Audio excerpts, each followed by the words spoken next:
I wiped my tears as my hands trembled. I tried to compose myself while breathing slowly. I secretly get up because I don't want my raging husband to notice me again. But as I got up, I could feel my knees soaring from my husband's beating. He got angry over the pettiest thing. I wasn't able to answer his question because I was busy with my laptop doing my work report. He couldn't control his anger issues because he thought that I was ignoring him on purpose. That's why he fumed in anger. He almost hit my laptop, but he punched me instead. From the impact of his punch, I collapsed to the ground, and he even kicked my knees whenever I tried to reason with him. It has always been like this. Just in the slightest mistake, he would go mad. There were many times that I attempted to end our marriage, but he would threaten me every time. What's harder is that we are living with his mother, my mother in law, and she is fully aware of the abusive behavior of her son, but yet she doesn't care. She never barged in and tried to stop her son whenever he was about to hit me. She even verbally abused me every chance she got. But I know that two of them are wearing two faces because whenever my parents and grandparents came to visit us, they would act good and kind to me. And of course, they would blackmail and debrief me ahead of time that I should act normal, and if I throw them under the bus, they would seriously ruin my life. As if they can. My family is very influential. My grandparents on the mother's side have a generational wealth that dates back to the 60s. My mother's kin are well known artists and musicians and are honored in the entire country. In short, they are rich and famous. They never wanted me to marry my husband James because, aside from being born from a different social class than us, he has a record of being mischievous. But we fell in love with each other in college, and here we are, married for almost 5 years. As the firstborn grandchild, it is expected that I will carry the family's legacy soon. The weight of my inheritance had me almost suffocating, but I had learned to carry heavy burdens. But so much for that, let me introduce myself. I am Emma, and I am trapped in a nightmare of an abusive marriage. My life has been in a hellhole from the day I said I do on the altar. How I wish I listened to my parents when they said that I shouldn't be marrying my husband, but he was so good back then. No sign of evilness could be seen in his whole existence, and I could say that I was deceived. James, my husband, is a master of manipulation, and his mother, Rita, pulled the strings from behind the scenes. I am certain of this. Both of them work together to abuse me even if I have done nothing wrong. They would constantly say that they were scammed into marrying me because I thought we would be rich once my son married you, but I was wrong. That's what I thought so too, Mother Tusk. Marrying her was the biggest mistake of my life. My husband said those words while looking straight into my eyes. I know they meant to use me for money, and I was nothing more than a pawn in their twisted game. From the early days of our marriage, James revealed his true colors. He would fly into uncontrollable rages over the slightest things, berating me with demeaning insults. Rita, his mother, always had a way of justifying his behavior, enabling his abuse, and reinforcing his power over me. It is as if they are working as a team. They draw satisfaction in taunting and condemning me. It's not only physical abuse that they kept on poking at me, but also verbal abuse. Words like worthless, bitch, useless, ugly, and boring were some of the words that were already engraved in my mind. They often shout these words daily, and look at me right now, already immune to their cruelty and harshness. I recalled one particular evening when James's anger boiled over. I had accidentally spilled a glass of water on the carpet, and his reaction was nothing short of monstrous. He grabbed me by the arm and yanked me towards him, his face twisted with rage. Are you out of your mind? Or are you just pure dumb and stupid? Please, it was an accident. The pain shot through my body as his grip tightened, leaving bruises that I would have to hide. There will be no accident if only you were mindful of your actions. You only have one job. He held my head and pushed it to the ground, directing it to the carpet. You see that? You made that mess. All you do is make a mess out of everything. Oh well, because you're a mess yourself. Please, James, it hurts. Do you think I care? Well, fuck that, because I don't. He let go of me and I was pushed down the soaking carpet, and my face was wet. I got up immediately, but as I tried to retreat, Rita intervened, her voice dripping with disdain. You're lucky to have him. Lucky?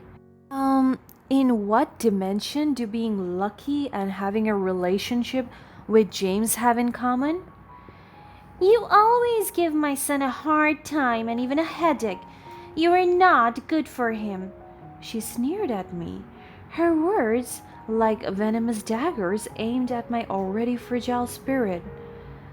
Of course, James, her precious boy, always came first. Oh, I just want to end everything. One day, as I was sitting in our backyard, I received a phone call from an unknown user. I was so surprised because I don't usually give off my phone number to random people, so I answered it. Hello? Emma, this is Mr. Spencer, your grandfather's lawyer. I'm sorry to inform you that your grandfather has passed away. I almost dropped my phone as I heard the news. My eyes welled up with tears and my voice trembled. Are you certain? I can't believe it. How did this happen? Shared memories of me and my grandfather came flashing back into my mind. The happy times and even the sad moments when I have to move out of the house because I chose to marry this monstrous husband of mine. I couldn't believe he was gone. Last month, he just visited me here in our house and was generous enough to lend me money for renovation. My ungrateful husband and mother-in-law kept on bragging about it to other people, telling them it was their money. There was a car accident. It was sudden and unexpected. I understand this is a difficult time for you. But I need to meet with you as soon as possible to discuss the details of your inheritance. As my eyes welled up out of disbelief, I remembered the wealth that I'm about to inherit. I know all along that someday I'm going to take over my grandfather's legacy and money. Yes, of course. I will be at your office tomorrow morning. As much as I don't want to discuss inheritance during these trying times, it is necessary and urgent to have the inheritance transferred to me immediately because it is in my grandfather's will. That's fine, Emma. Take your time. We can arrange everything when you're ready. But there is something that you need to know, that's why I'm insisting our meeting be urgent. I know you still have to mourn for your loss, but if only you can spare a little of your time, please do. And yes, I agreed with him. I don't know what we are going to talk about, but I know that is very important, and I don't want to waste time. We exchanged a few more pleasantries before hanging up. I took a deep breath, trying to process the news. As I gazed into the distance, a flicker of determination replaced my initial sorrow. I never expected this, but maybe, just maybe, this is my chance to change everything. The facade of my submissive role in this wretched household began to crumble after my inheritance. The news of my grandfather's passing reached my husband and mother-in-law. They were so shocked, even if they were faking it, at least I could sense the genuineness. They planned on sending flowers and visiting for the funeral service. I didn't listen to their conversation because I was busy packing, and for all I know, All of it is just an act, as if they truly care. They're only after my inheritance. James and Rita sensed the opportunity to exploit my newfound wealth, and I wasn't wrong at all. Suddenly, their treatment towards me underwent an alarming transformation. They showered me with fake affection, attempting to mask their true intentions. When we were at my grandfather's wake, they talked to my family with real concern about me. My mother in law told them how much she values me as her daughter in law, and that she was so grateful that her son married me. Oh God, save me from all this fakeness. My husband even tried to do skinship with me. He kept on holding my hand and wrapping his arms around my shoulders, showing my family how close and loving we are, but my reactions and body languages say otherwise. Oh, I just want to get out of this hellhole. And I wasn't fooled. Beneath their faint kindness, I sensed their greed and manipulation. Their sudden change only served to confirm my suspicions that they were only after my money. Just like the vultures circling their prey, I became determined to uncover the truth to expose their vile scheme. The next morning, my grandfather was still laid at the funeral house, but I took the time to talk to his lawyer. As soon as I came to the lawyer's office, he sat down with me and directly told me the truth. Emma, I need to discuss something important with you regarding your inheritance. Your grandfather left behind a letter specifically addressed to you. My eyes widened with anticipation, my hands gripping the edge of the chair. What does the letter say, Mr. Spencer? Mr. Spencer retrieved a sealed envelope from his desk and handed it to me. Your grandfather suspected something wasn't right about your marriage. He had his doubts and decided to investigate further. My heart pounded in my chest like crazy as I carefully opened the envelope, revealing a handwritten letter inside. My eyes started to form tears as I saw my grandfather's handwriting. He has always been so effortful in showing that he cared for me.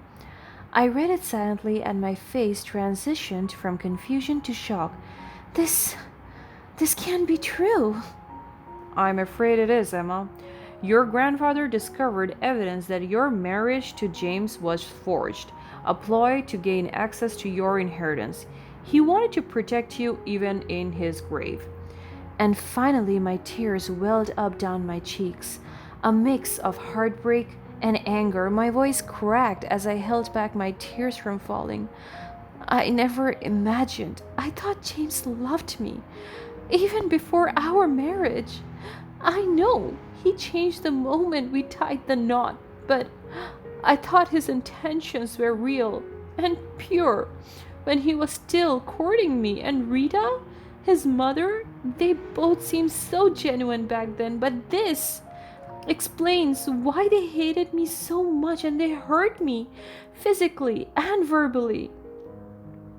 I understand this is difficult to accept, Emma, but your grandfather wanted you to know the truth and use the money to escape that trap. But wait a minute, are they mistreating you? Mr. Spencer's tone was full of disbelief. I took a deep breath and nodded. I wiped away my tears. Yes, they do, but I know karma will soon come for them. But anyway, thank you, Mr. Spencer. I won't let their deceit define my life anymore. I will gather evidence and fight back. I admire your strength, Emma. I will do everything in my power to support you legally. We will hold them accountable for their actions. I stood up, my posture straightening with newfound courage.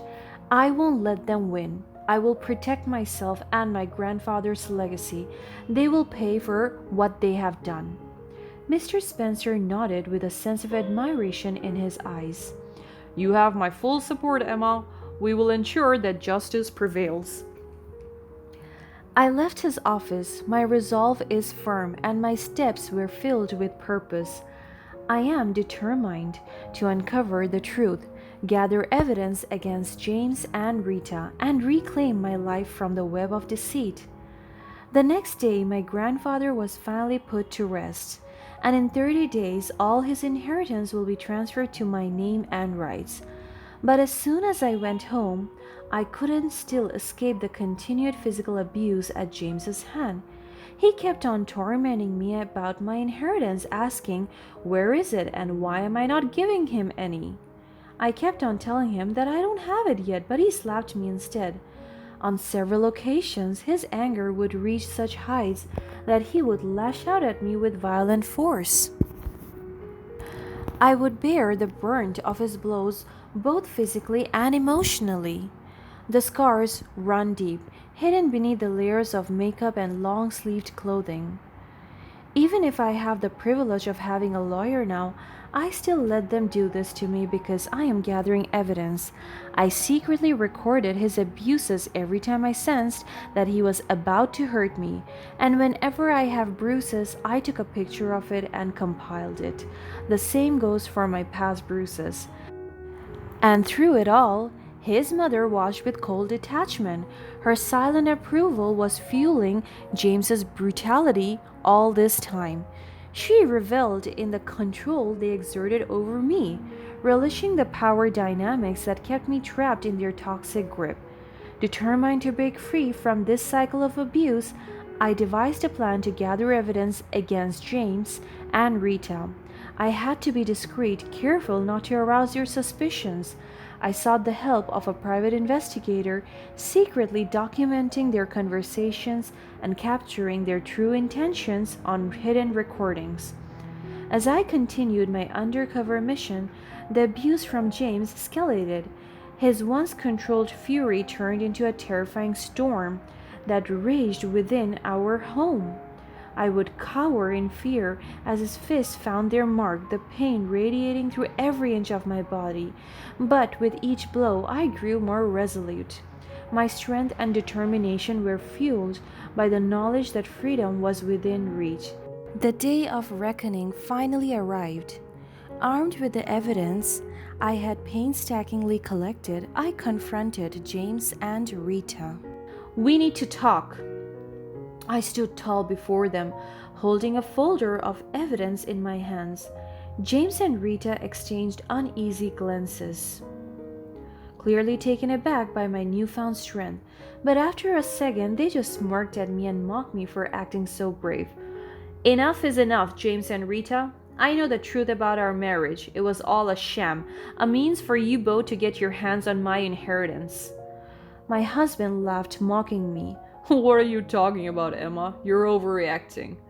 I opened the folder in front of them, revealing the fabricated marriage documents. "I have evidence, James. The forged documents, the secret conversations, everything.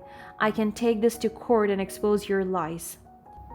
My mother-in-law's face went pale as her eyes darted around nervously. "Emma, please, we didn't mean any harm. We just wanted what was best for you." "Best for me? Is this how you define love and care? Through abuse and manipulation? You both thought you could control me, but not anymore. All you think was what's best for the both of you, and that's my inheritance. You don't even care about the pain you've caused me." James's anger flared once again as he stood up harshly and took a step towards me, his face contorted with rage. He gritted his teeth as he reached for my neck, but I stepped back so that he couldn't lay his hands on me. "You think you can threaten us? We have got our ways, Emma. Don't push us too far." Just as James raised his hands once again, ready to strike me, the sounds of sirens pierces the air. My face breaks into a triumphant smile. "Oh, don't worry, James. I have taken precautionary measures. The authorities are on their way." James froze, his anger dissipating, and it is now replaced by fear. His mother clutched onto James's arm as her eyes widened with panic. Oh, it feels so good to see them becoming the underdog now. "Emma, please, don't involve the police. We'll do anything you want. Just give us a chance." My smile faded, my eyes filled with a mix of pity and resolve. "It's too late for your empty promises, Rita. You've shown your true colors for far too long. It's time for the law to intervene. I deserve to have my justice, and I will let the law decide. Moments later, the sound of police sirens grew louder. James and Rita exchanged terrified glances, realizing their fate is already sealed. I stood tall, my voice filled with determination as I addressed them one last time. This is the end of the line, James and Rita. You will face the consequences of your actions, and I will finally find the freedom and justice I deserve. The police busted through the front door, ready to take control of the situation. James and Rita's faces turned pale further as their hopes of escape faded away. The authorities arrested them and legal proceedings followed. I stood before the court, recounting the horrors I had experienced, from the false marriage to the abuse they did to me. I presented the damning evidence that painted James and Rita as the monsters they truly were. With a swift and just verdict, the judge pounded the gavel, sealing their fate as guilty of the crimes they committed. James and Rita were convicted of their heinous acts. At that moment, a weight lifted from my shoulders, replaced by a newfound sense of liberation and justice. As the courtroom emptied, I stood there no longer a victim but a survivor.